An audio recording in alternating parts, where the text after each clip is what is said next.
नमस्कार प्रेक्षकांनो, युनिक मराठी चॅनलवरती आपणा सर्वांचे स्वागत आहे। आज आपण बघणार आहोत सन मराठीवरील सौभाग्यवती वृंदा मोहन या मालिकेत काय चालू आहे। रहस्य शोधण्यासाठी वृंदा आपला जीव धोक्यात टाकणार का?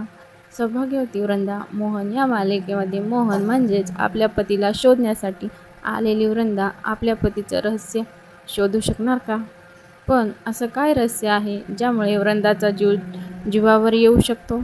कोण आहे तो माणूस ज्याला नाही पाहिजे वृंदाने सत्य शोधावं? आणि जर वृंदाने सत्य शोधलं तर अनेक लोकांचे खोटे मुखटे उघडले जातील। आज त्याचमुळे एक बाई आलेली आहे वृंदाला हॉस्पिटलमध्ये इंजेक्शन द्यायला। अशाच लेटेस्ट अपडेट जाणून घेण्यासाठी युनिक मराठी चॅनलला सबस्क्राईब करायला विसरू नका। धन्यवाद।